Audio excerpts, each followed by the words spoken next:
In the heart of the galaxy, the Galactic Council held absolute power. This mighty group was known for its control over countless planets and species. However, their rule was not always fair or just. In a shocking display of cruelty, the Council decided to torture a young alien child from the peaceful planet of Alara. The child, a girl named Lyra, was from a gentle species known for their kindness and artistic abilities. Alara had never been involved in any conflict or controversy. They lived in harmony, far from the struggles that plagued the rest of the galaxy. The Galactic Council, however, saw this innocence as a weakness to exploit. One day, Lyra was taken from her home by Council enforcers. The people of Alara watched in horror as their beloved child was dragged away. The Council had captured her to make a statement, to show their power and instill fear across the galaxy. They subjected Lyra to cruel experiments and torture, hoping to break her spirit and demonstrate their dominance. News of this brutal act spread quickly.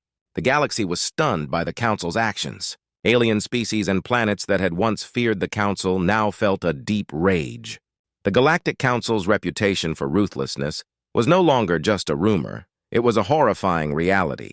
On Earth, the news reached every corner of the globe. People from all walks of life were shocked and heartbroken. Lyra's suffering became a symbol of the Council's tyranny. Social media and news broadcasts were flooded with images and stories of the tortured child. Humanity's response was swift and powerful. Citizens demanded justice, and world leaders convened an emergency meeting. At the meeting, leaders from different countries came together. They were united in their outrage and in their determination to take action. They discussed various options, from diplomatic protests to economic sanctions, but it became clear that these measures would not be enough. The Galactic Council had shown they were beyond reason and negotiation. In secret, Earth's top scientists and military strategists began working on a plan. They knew that to make a real impact, they would need to act decisively. They started developing a weapon with the power to challenge the Council's might. This weapon would not only serve as revenge for Lyra's suffering, but also as a statement that humanity would not stand for such cruelty. As they worked, the resolve of humanity grew stronger. The idea of an innocent child being tortured ignited a fierce determination to protect others from such horrors. The Galactic Council had made a grave mistake, and humanity was preparing to show them the full extent of their error. The story of Lyra and the Council's brutality became a rallying cry for Earth.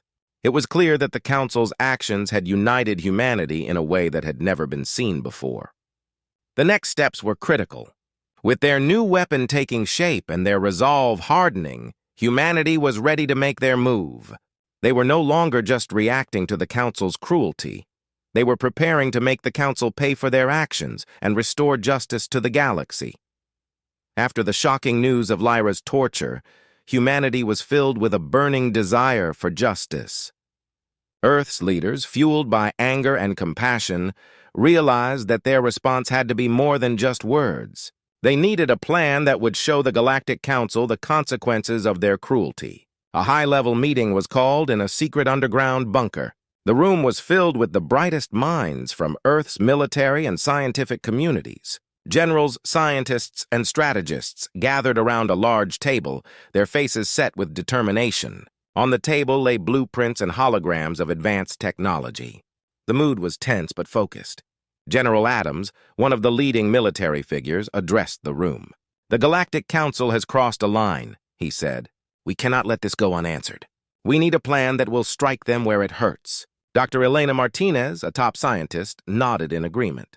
"We have been working on a new weapon, a technology that has the power to change the balance of power in the galaxy. It's still in development, but it's nearly ready. If we use it correctly, it can cause significant damage to the Council's strongholds." The room buzzed with a mix of excitement and concern. The weapon, codenamed Project Phoenix, was designed to be both devastating and precise. Unlike conventional weapons, which could only destroy or damage, Project Phoenix was intended to incapacitate and cripple entire planets' infrastructure. The aim was to hit the Council where it would hurt the most, its ability to control and oppress. The plan was straightforward but risky. The team would target key planets and installations within the Council's territory. The objective was to disrupt their operations and force them to negotiate. However, The weapon's destructive potential meant that every move had to be carefully calculated to avoid unnecessary loss of life. Strategists worked around the clock to finalize the plan. They identified the most critical targets, planets that were vital to the Council's power and control. Each target was chosen not just for its strategic value, but also to send a clear message. The Galactic Council needed to understand that their actions had severe consequences. As the plan took shape, Earth's leaders coordinated with allied planets. They reached out to other species who had suffered under the Council's rule. Many of these allies were eager to join the fight, hoping that a united front could finally bring an end to the Council's tyranny. Dr. Martinez's team made the final adjustments to Project Phoenix. The weapon was now ready for deployment. The countdown began and the tension was palpable. Humanity's resolve was unshakable. They were not just fighting for revenge, but for justice and the protection of countless innocent lives. The world watched with bated breath as the plan moved into action. Earth's forces prepared for the imminent battle, and allied planets began to mobilize. The Galactic Council had made a grave mistake, and humanity was ready to make them pay for it. In the quiet moments before the strike, there was a shared sense of purpose among the leaders and soldiers. They were united in their mission, driven by the memory of Lyra and the suffering she had endured. The time for action had come, and humanity was poised to take the first step in their fight for justice. The day had arrived. Earth's forces were ready, and Project Phoenix was set for its first test.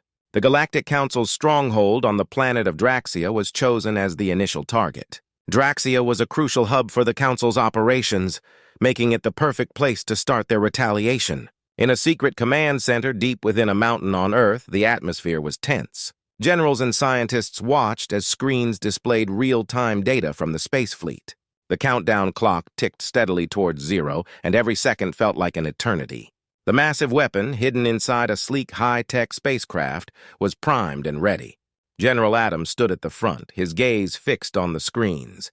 "This is it," he said, his voice steady. "We've worked hard for this moment. Let's make it count." As the countdown reached its final moments, the spacecraft, named Avenger, blasted off from its launch site. It moved swiftly through the void of space, heading towards Draxia. Inside the control room, the team held their breath, their eyes glued to the tracking monitors. The Avenger approached Draxia's orbit, and the weapon's targeting system locked onto the planet's key infrastructure. The device was designed to disrupt energy grids, communication networks, and supply chains, all essential to the Council's control over the galaxy. This attack aimed to cripple Draxia without causing widespread loss of life, focusing instead on paralyzing the Council's operations. The final command was given, and Project Phoenix was activated. A beam of intense energy shot from the spacecraft towards Draxia. The beam cut through the atmosphere, striking the heart of the Council's infrastructure. As it hit its target, a wave of electromagnetic pulses spread across the planet, causing immediate and massive disruption. On Draxia, chaos erupted. Power grids failed, causing widespread blackouts. Communication networks went dark, leaving the Council's officials unable to coordinate their response. The infrastructure that supported the Council's rule was now in ruins. The once orderly and controlled environment was thrown into confusion and disorder. The Galactic Council's response was swift but disorganized. Officials scrambled to understand what had happened and how to address the crisis. They had never faced such a coordinated and effective attack. Panic spread through their ranks as they struggled to regain control. Back on Earth, the command center erupted in a mix of relief and triumph. The first strike had been a success. The plan to show the Council the consequences of their cruelty had worked. General Adams and his team watched as the data confirmed the extent of the damage. "The message has been sent," Adams said, a hint of satisfaction in his voice. "The Galactic Council now knows that humanity will not stand idly by in the face of their brutality." As the team prepared for the next steps, they remained vigilant. The attack on Draxia was only the beginning. Earth's forces and their allies were ready to continue their fight, driven by the desire for justice and the need to protect the innocent. The galaxy was now on edge, with the Galactic Council facing an unexpected and powerful adversary. Humanity had shown its strength and resolve, and the consequences of their actions would resonate across the stars. The path ahead was uncertain, but one thing was clear: humanity was prepared to see this fight through to the end. The destruction of Draxia sent shockwaves across the galaxy. News of the attack spread quickly, reaching every corner of the Galactic Council's vast empire. The once unshakable confidence of the Council was now shattered, replaced by fear and confusion. On the bustling planet of Tarsus, the Council's main operations center, alarms blared and red lights flashed. Council members, usually calm and composed, were now in a state of panic. Reports of the devastating attack on Draxia poured in from every channel. The once orderly and efficient command center was now chaotic. Counselor Xandar, a high-ranking official known for his stern demeanor, paced nervously in his office. "How could this happen?" he demanded, his voice filled with frustration. "We have always been in control. Who could have done this?" His assistant, a young and anxious officer, tried to explain. "We have identified the source of the attack as Earth. They've used a new weapon, Project Phoenix. It has crippled our infrastructure on Draxia." Xandar slammed his fist on the desk. "Earth? How could they have developed such power? We underestimated them." Across the galaxy, other planets and species watched in astonishment. Some, who had long suffered under the Council's rule, saw the attack as a glimmer of hope. For them, it was a sign that the balance of power might finally shift. They began to discuss their own responses, wondering if it was time to rise up against the oppressive regime. In the alien city of Valtor, a planet known for its scholarly pursuits, the atmosphere was one of disbelief and fear. Scholars and leaders gathered in a grand hall, debating what the attack meant for the future of the galaxy. Professor Nira, a respected figure, spoke to the assembled crowd. "This is not just an attack on Draxia," she said, her voice carrying a mix of awe and dread. "It is a message to the Galactic Council and to all of us. Humanity has shown that they are a force to be reckoned with." Many agreed with Professor Nira, while others worried about the potential for escalating conflict. The galaxy was on edge, uncertain about what might come next. The Council's response to the attack was crucial, and their inability to quickly and effectively address the situation only added to the tension. Back on Earth, General Adams and his team monitored the galaxy's reaction. They saw the fear and confusion spreading among the Council's allies and enemies alike. The success of their attack had achieved its intended effect, shaking the confidence of the Council and causing widespread alarm. Adams knew that this was a critical moment. The Galactic Council would undoubtedly respond, and the next phase of the conflict would be crucial. "We've made our point," he said to his team, "but we need to stay vigilant. The Council will try to regain control, and we must be ready for whatever comes next." As the galaxy grappled with the aftermath of the attack, it became clear that the balance of power had shifted. Humanity's unexpected strength and resolve had introduced a new dynamic into the galaxy's political landscape. The Galactic Council's dominance was no longer unchallenged, and the path forward was uncertain and fraught with danger. The galaxy held its breath, waiting to see how the Galactic Council would respond to this unprecedented challenge. The events that followed would determine not only the fate of Draxia, but also the future of countless worlds across the stars. The Galactic Council was reeling from the devastating attack on Draxia. Their once unshakable grip on power was now threatened. In a desperate bid to restore their authority, the Council planned a massive counterattack against Earth. They would not allow humanity's bold strike to go unanswered. In the command center of the Council's warship, the flagship Eclipse, Counselor Xandar and his most trusted military advisors gathered. The room was tense, filled with the low hum of machinery and the glow of holographic displays. Xandar's face was hard and resolute. "We will show Earth that we are not to be trifled with," Xandar declared. "Prepare the fleet for a full-scale assault. We will make them pay for their audacity." The Council's response was swift and brutal. A fleet of enormous warships and hundreds of smaller attack crafts were mobilized, heading towards Earth at top speed. The Council's forces were determined to crush humanity's newfound threat and restore their dominance. On Earth, the mood was one of anxious anticipation. General Adams and his team knew that the Council would not sit idly by. They had anticipated a response and were preparing for it. The defense systems were on high alert, and the military was ready for the impending battle. In a command bunker beneath the surface of Earth, the general addressed his troops. "The Council is coming for us. We've hit them hard, and now they're retaliating. We must defend our home and show them that we won't back down." The sky above Earth darkened as the Council's fleet approached.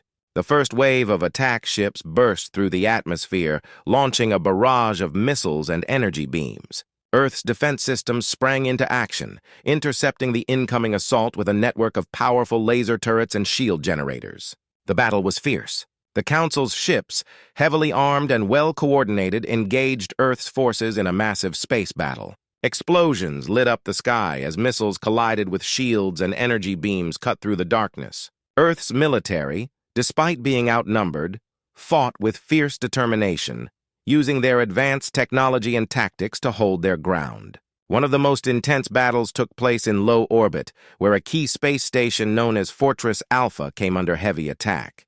The station was crucial for Earth's defense, and its fall could turn the tide in favor of the Council. General Adams, directing the defense from the command center, saw the urgency of the situation. "Deploy reinforcements to Fortress Alpha," he ordered. "We can't let them take it!" Fighter jets and bombers were dispatched to support the beleaguered station. The clash in the skies was a symphony of fire and fury, with Earth's defenders pushing back against the overwhelming Council forces. Despite the fierce counterattack, the defenders managed to hold their positions, repelling the enemy and preventing the loss of the critical space station. Back on the surface, civilians watched in awe and fear as the battle raged above. The skies were filled with the streaks of energy beams and the trails of missiles. Despite the chaos, there was a palpable sense of unity and resolve among the people. They knew that the fight was not just for survival, but for their future and their freedom. The Galactic Council's counterattack had proven costly, and while they had inflicted damage, they had not achieved their goal of crushing humanity's spirit. The battle for Earth was far from over, but the resolve of its defenders was unshaken. The fight continued, and the outcome remained uncertain as both sides prepared for the next phase of their conflict. As the dust settled from the Council's fierce counterattack, the battle for Earth continued. Despite the heavy fighting, humanity's resolve remained strong. General Adams and his team knew that they needed to stay focused and stick to their plan if they were to turn the tide in their favor. In the aftermath of the attack, the command center buzzed with activity. The battle had been intense, but the damage had been manageable. Earth's forces had held their ground, and now it was time to reassess and regroup. The Council's retaliation had shown that they were a formidable enemy, but it had also given humanity valuable insights into their tactics and weaknesses. General Adams and his staff gathered in the strategy room. The walls were covered with maps and tactical displays, showing the current status of the battlefield. The general reviewed the latest reports with a determined look. "The Council is tough, but we have a plan and we need to stick to it," Adams said. "We've made our point, but we need to continue pressing our advantage. Let's not lose sight of our goals." Dr. Elena Martinez, the lead scientist behind Project Phoenix, nodded in agreement. "Our next phase is critical. We need to ensure that our technology is used effectively. The Council's response shows that they are vulnerable in certain areas. We can use this to our advantage." The team decided to focus on a series of targeted strikes. These strikes were designed to weaken the Council's control over their territories and force them to negotiate.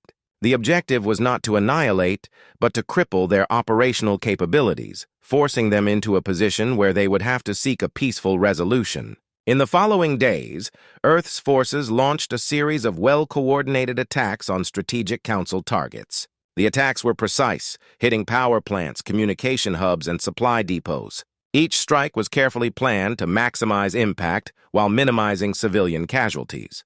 The Council was caught off guard by the renewed offensive. Their response was frantic as they scrambled to protect their remaining assets. Panic spread through their ranks as more and more of their critical infrastructure was taken out. The once invincible Council was beginning to show signs of weakness. On the ground, soldiers and civilians worked together to support the war effort. Factories and workshops were repurposed to build more advanced defense systems and repair damaged equipment. The sense of unity and purpose was palpable, and everyone understood the stakes. In the heart of the Galactic Council's operations, Counselor Xandar was growing increasingly frustrated.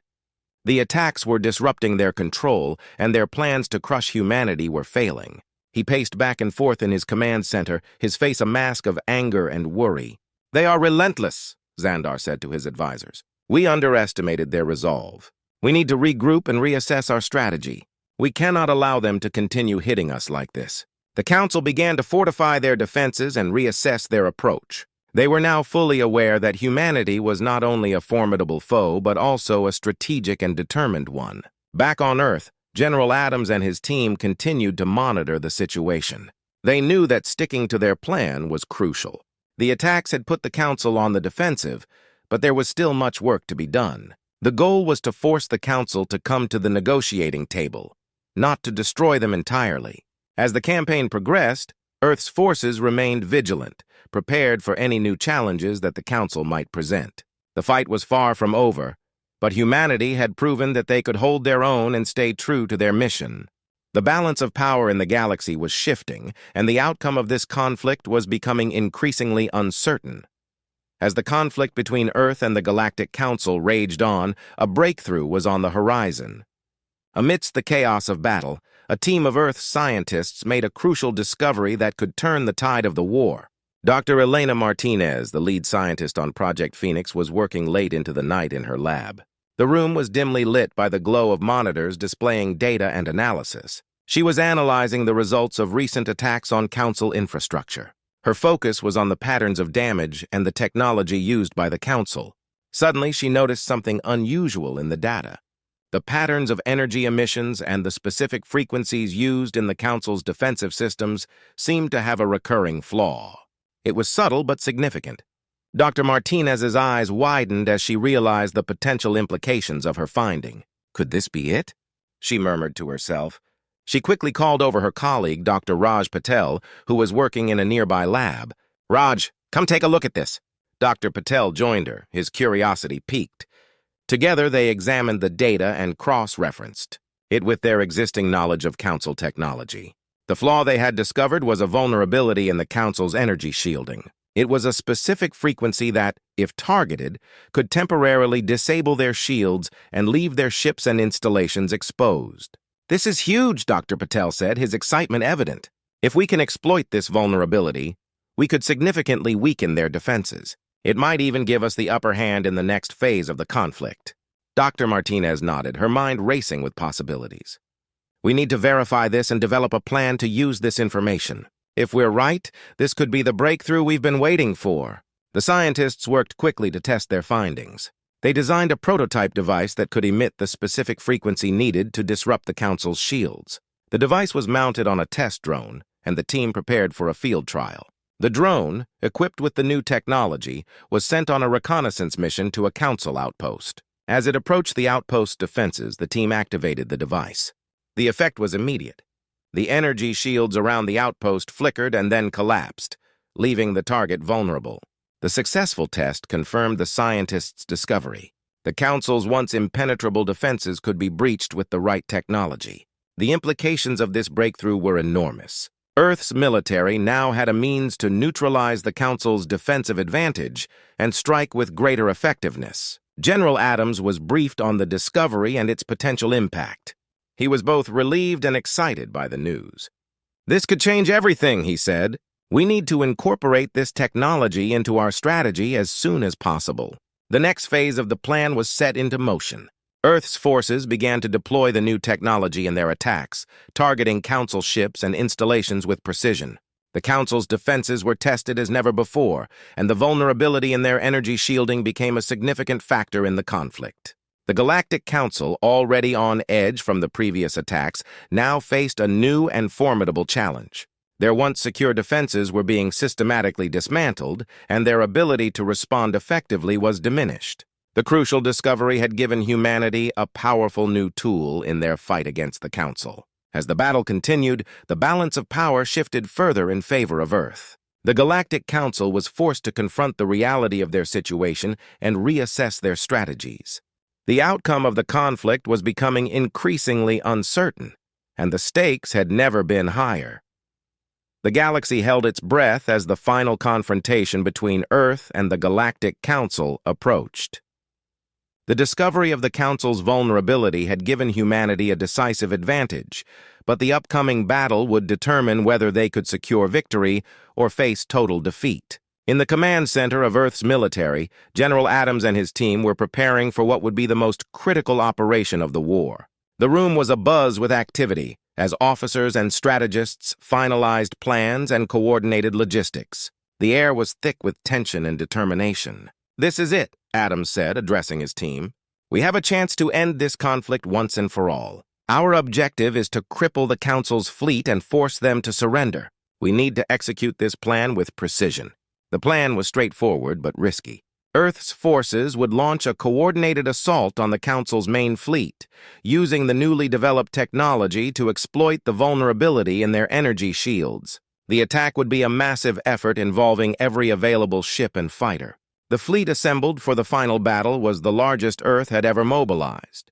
Battleships, cruisers, and fighters formed a massive armada, ready to strike at the heart of the Council's forces. The ships were equipped with the new technology, their weapon systems primed and ready.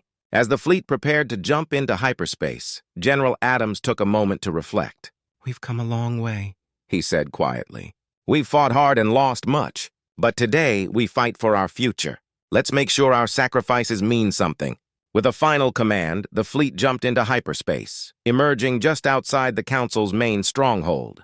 The sight was imposing, a massive armada of Council warships, their sleek forms glinting in the cold light of distant stars. The Council had gathered their entire fleet for this decisive battle. The initial moments of the battle were intense. The Council's ships, prepared for the assault, opened fire with devastating energy beams and missiles. Earth's forces responded with equal ferocity, their ships maneuvering skillfully to evade and retaliate. The sky was a chaotic dance of flashing lights and explosions. Then the new technology came into play. Earth's ships deployed the frequency disruptors targeting the Council's energy shields. The effect was immediate and dramatic. The once impenetrable shields flickered and fell, leaving the Council's ships vulnerable to Earth's attacks. With their defenses down, the Council's fleet struggled to mount an effective counterattack. Earth's ships pressed their advantage, targeting key vessels and infrastructure. The tide of battle began to turn as Council ships were systematically taken out. On board the flagship Eclipse, Counselor Xandar watched in horror as the battle unfolded. His once proud fleet was being torn apart, and his plans for dominance seemed to be slipping away. He issued desperate orders, attempting to rally his forces and mount a counteroffensive, but it was too late. As the battle wore on, the Council's fleet was pushed back, their ships destroyed or crippled. Earth's forces continued their assault, relentless and unforgiving. The once mighty Galactic Council was now on the brink of collapse. The final blow came when Earth's forces targeted the command ship Eclipse. A well-placed strike disabled its main reactor, causing a massive explosion that signaled the end of the Council's ability to wage war. The remaining Council ships surrendered or fled, leaving Earth victorious. The battle was over. The Galactic Council's defeat marked the end of their reign of terror and oppression. Earth had not only survived but emerged as a formidable power in the galaxy. The victory was hard-won, and the cost had been high, but humanity had proven its strength and resilience. As the dust settled, General Adams and his team celebrated their hard-fought victory. The galaxy would change in the wake of this conflict, and humanity's role would be forever altered. The final battle had reshaped the balance of power, and the future now held new possibilities and challenges for all. In the aftermath of the climactic battle, the galaxy began to recover from the turmoil caused by the war between Earth and the Galactic Council. With the Council defeated and their power broken, a new era of peace and rebuilding began. On Earth, the mood was one of cautious optimism. General Adams and his team had led their forces through a grueling conflict, and now their focus shifted to the future. The war had been costly, but the victory had given humanity a newfound respect and influence in the galaxy. In the command center, General Adams addressed his staff and military leaders. "We've won, but our work isn't over," he said. "We need to ensure that the peace we fought for is preserved. Our goal now is to help rebuild and ensure that such a conflict never happens again." The task of rebuilding began immediately. The war had left scars on many worlds, and Earth took a leading role in offering aid and support to the affected planets. Human engineers, scientists, and diplomats were dispatched to help restore infrastructure, provide medical care, and offer humanitarian assistance. Dr. Elena Martinez, who had played a crucial role in the development of the technology that turned the tide of the war, was now focused on using her expertise to assist in rebuilding efforts. She worked closely with alien engineers and scientists to repair damaged systems and develop new technologies to prevent future conflicts. The Galactic Council's former stronghold, now a shadow of its former self, was being carefully managed.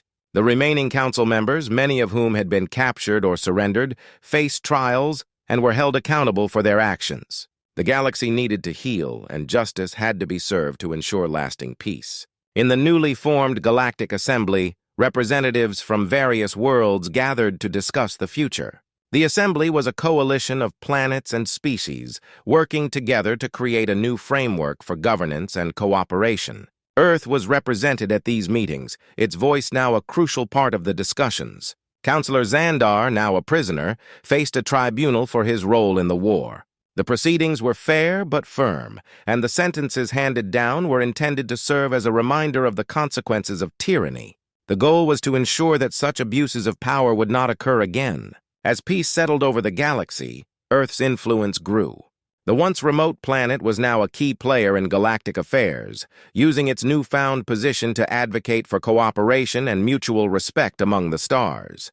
Humanity's victory had shifted the balance of power, and Earth took on the role of mediator and ally. The reconstruction efforts continued, and relations between different species improved. The scars of war were gradually healed by collaboration and understanding. Former enemies worked side by side to build a better future, guided by the lessons learned from the conflict. On Earth, life began to return to normal. The once vivid memories of the war faded as people focused on rebuilding and moving forward. The victory had united humanity in a shared purpose, and the spirit of cooperation extended beyond their own planet. General Adams, now regarded as a hero, took a moment to reflect on the journey. "We've come a long way," he said during a speech to the public. "We fought for our survival and our values. Now we have the chance to shape a better future. Let's ensure that our legacy is one of peace, progress, and unity." The galaxy had been through a great ordeal, but peace was restored. Humanity had proven its strength and resilience, and the future now held the promise of a brighter, more cooperative existence among the stars. The lessons of the war would remain, guiding future generations toward a galaxy where peace and mutual respect prevailed.